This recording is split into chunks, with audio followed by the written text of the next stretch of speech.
And finally, we have our last speaker is Yifan Wu, who's a rising fifth year PhD student at Northwestern in CS, advised by Jason Hartline. Thanks. I'm Yifan. Today I'm talking about this paper with Lunjia, the calibration error for decision making. And this paper is just accepted by Fox this year. So, okay, so I'm first going to introduce what is calibration. So let's think about several predictors. So suppose we have a predictor 1, which from the samples it predicts. You can tell that it always predicts 0 when the state is 0, and always 1 when the state is 1. So if you are a decision maker, you figure out that this predictor, whenever the predictor says something 0 or 1, that's equal to the state. So in this case, predictor 1 is calibrated because the decision maker can just trust the predictions from the predictor and do not have to figure out the meanings of the output. And here's another example. This is predictor 2. From samples, we see this predictor says 0.2 whenever the state is 0 and 0.8 whenever the state is 1.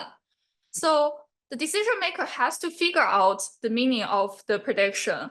For example, every time the predictor says 0.2, that actually means the state is 0. And this is an example of a miscalibrated predictor. So here's another example. Let's say this is predictor 3, and predictor 3 is always telling you 0.5, and the state is appearing 1 with probability 1/2. For half of the samples, it's 0 and 1. So the decision maker look at the samples, and the decision maker figures out every time this prediction says 0.5, it actually means the probability of the state is also 0.5. Which actually means this prediction is also trustworthy for the decision maker as a probability. So this predictor 3 is also calibrated.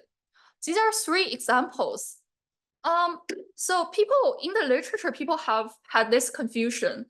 Predictors can be calibrated, but very uninformative. For example, predictor 3 may be worse than predictor 2 on some decision problems, but predictor 3 is still calibrated. So what does calibration really mean to decision making? What economic utilities is calibration bringing us? So in this paper, we propose a calibration error for decision making. Here's the outline of my talk. So I'm talking about calibration error for decision making.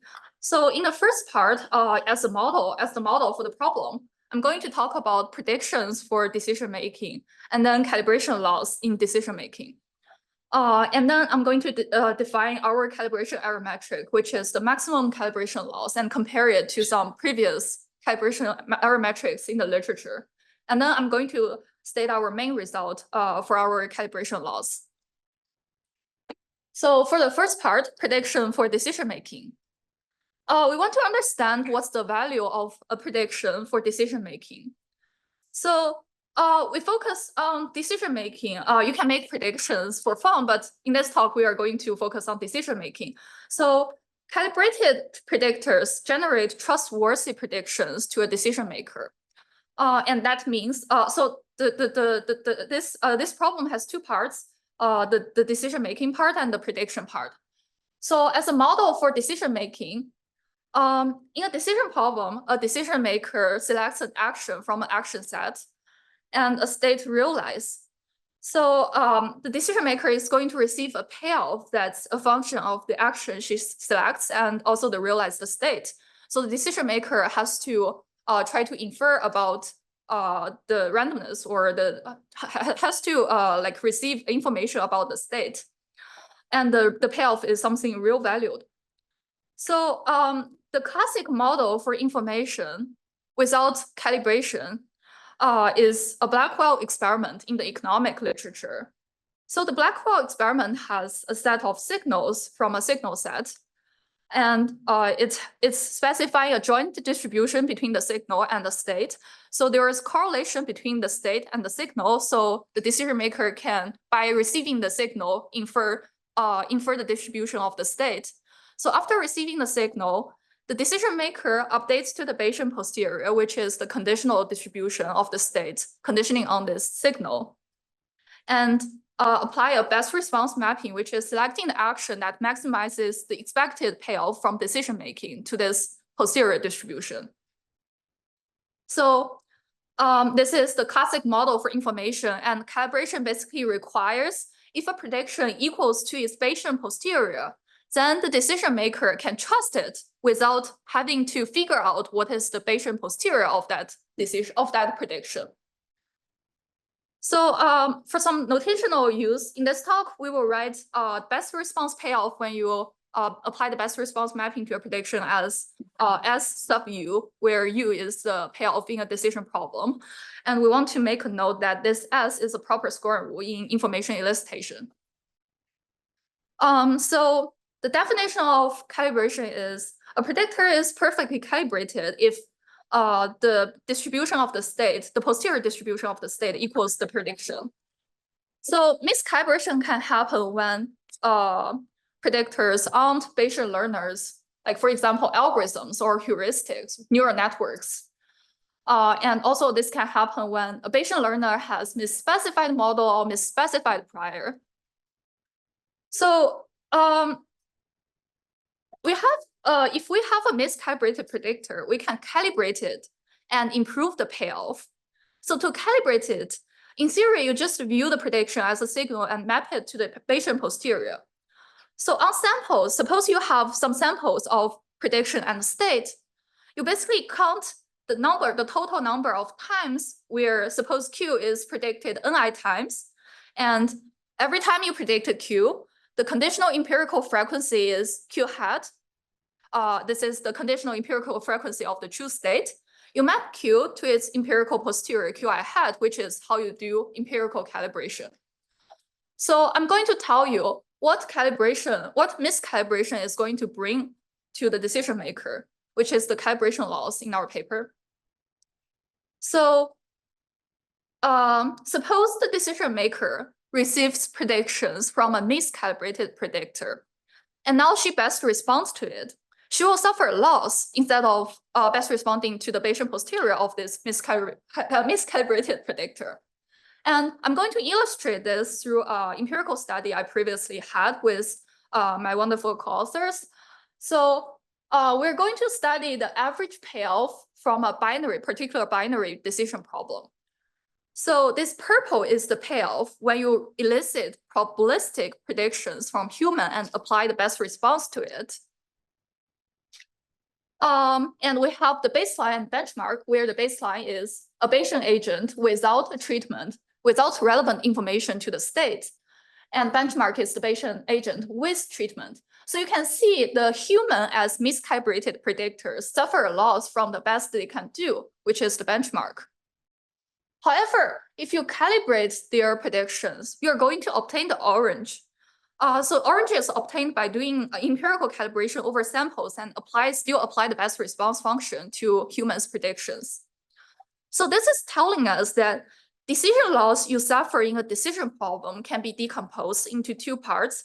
The first part is the information loss part, where this information loss specifies how well your information correlates with the state you want to figure out. So this is the benchmark minus the orange calibrated prediction. And the second part is the calibration loss part, which is the orange minus the purple. So this is the loss you could have obtained if you were calibrated. And actually, this is true. If you ask human to do the decision directly, they are going to obtain the green, which is very close to the calibrated version. So basically, they are suffering a loss if they are making predictions. So on this particular decision problem, let's say U, miscalibration induces a loss, the orange minus the purple. So suppose we are given T samples, then this loss is defined by this mathematically.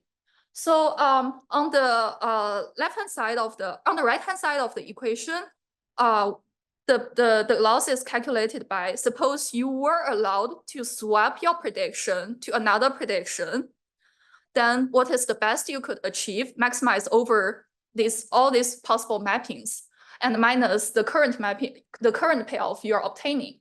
So this is the loss between the purple and the orange and the purple. So when you have a large number of samples, this mapping sigma is actually corresponding to the Bayesian updating mapping.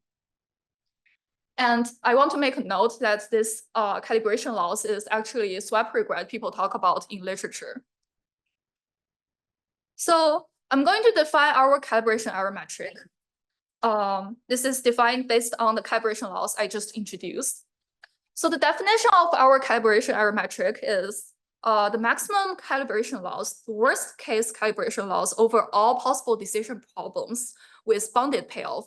And we want to note that this bounded payoff is a minimum normalization to the decision problems, just a linear normalization.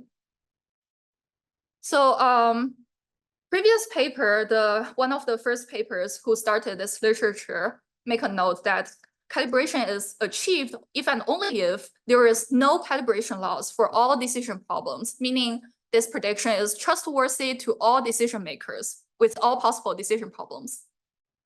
So if we have this maximum calibration loss going to 0 on samples, that means the calibration loss for any decision maker also vanishes. I'm going to compare this calibration error metric to previous error metric, the expected calibration error, which is the most popular calibration error metric in literature, and tell you why we want to propose this error metric. So EC is defined as the following. Suppose the predictor makes a prediction Q. The prediction Q is predicted n times with conditional empirical frequency Qi hat. Then this predictor is having a bias of Qi minus Qi hat, and EC is defined by the weighted absolute difference of the prediction and its actual Bayesian posterior.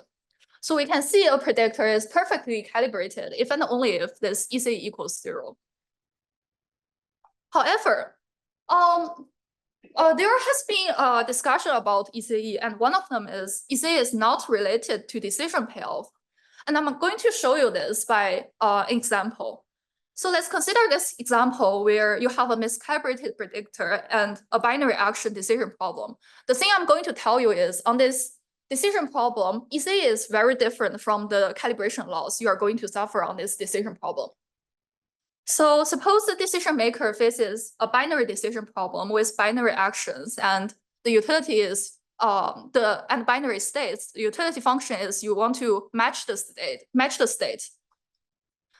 So the best response mapping is telling you if you receive a prediction that's higher than 1/2, you want to take the action 1, otherwise 0. Suppose we have T samples, and T samples are divided into square root of T groups, and each with square root of T samples. And in each group, the empirical frequency of state is I over square root of T. However, the predictor, the miscalibrated predictor, predicts something like I over T plus some bias, which is T to the minus 1/4. We make this bias because this is the classic sampling error in the learning literature, the square root of sampling error, sampling size. So EC is equal to T times the bias, which is T to the 3/4, which is pretty large. But however, I'm going to tell you that calibration loss on decision making for this problem is less than T to the square root of T. So the reason for this is when this prediction Q is high above 1/2 or low below 1/2, then this prediction Q and its Bayesian posterior are both suggesting the same action to the decision maker. So this prediction is not going to induce a calibration loss to the decision problem. And in fact, this intuition holds true for other decision problems, and we can show this maximum calibration loss is also lower than square root of T. So this example shows the decision loss on a decision problem is very different from the classic error metric for calibration error. And we have a result formally showing this in the online setting. So our main result says we are able to achieve square root of T calibration loss in online calibration. So there exists an algorithm that achieves T log T maximum calibration loss for online binary prediction. So in the contrary, there is an impossibility result for the well-known calibration error ECE, which is you cannot do it to t to the 0.528, which is strictly higher than square root of t. So this is telling us, if you think from the decision-making perspective, then the near optimal rate can actually be achieved. And the setting for online prediction is, suppose you have t rounds for prediction, and in each round, the predictor observes the history of prediction and state. The predictor is going to select a random strategy over predictions, and adversarially selects a state. The adversary observed the history and also the predictor's strategy. The adversary selects the states deterministically, and then a prediction realized from the predictor's prediction strategy. So in this setting, the goal is to generate calibrated predictions in the long run, meaning that the prediction is spatial and trustworthy, even if the states are adversarially chosen. So mapping back to the decision losses I talked about, in this setting, it's impossible to achieve non-zero information loss or make non-trivial predictions. But the only goal we want to achieve is we want to make predictors that looks like Bayesian and trustworthy for predictions. In your theorem, yes, it's supposed to be square root t log t. Oh yes, square root of t log t. I'm sorry, that's a typo. Sorry about that. Square root of t is the optimal rate. I'm sorry. So that's all for my talk. I'm talking about some related work. So people have studied the ECE calibration error metric. The early paper, Frost and Warher, shows an algorithm that achieves ECE of t to the 2/3 in the online setting. And the recent paper shows it's impossible to do it with the optimal rate. So what's known about the maximum calibration loss? So the lower bound is from 4 o'clock, and the recent paper, Climber, Slam, Schneider, and Tan show calibration loss for any decision problem is lower than 2 ECE, linearly bounded by ECE, implying this MCL is lower than ECE. So since ECE had this bound of t to the 0.528, people thought it's impossible to achieve MCL at the optimal rate. So people consider relaxations of this maximum calibration loss. So one relaxation is in that paper. So they consider maximum external regret, which is necessary but insufficient for calibration because calibration is the swap regret. And another paper, they obtain swap regret bounds to the order linear in the number of actions, which is kind of meaningless if you have infinitely many actions in that decision problem, where you should probably see this decision problem with the action with a payoff function that is the squared loss. And that's all for my talk.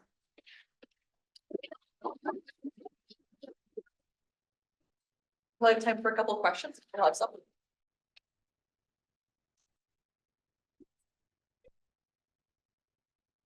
Questions? Sorry. I guess one question I have about this calibration matrix is that it's not prior invariant, right? So it's highly dependent on what's the agent prior to say I'm actually accurate on the posterior. You mean for its definition or its applications? Or the definition of being calibrated. Oh, the definition of being calibrated is dependent on each predictor, which says your prediction should equal to its Bayesian posterior. Yeah, but it's dependent also on the agent prior. Like I need to elicit my user's prior first. Well, that's true, but like if you look from samples, then whether it's calibrated, you can determine that from samples. So we're not talking about subjective priors or subjective posteriors.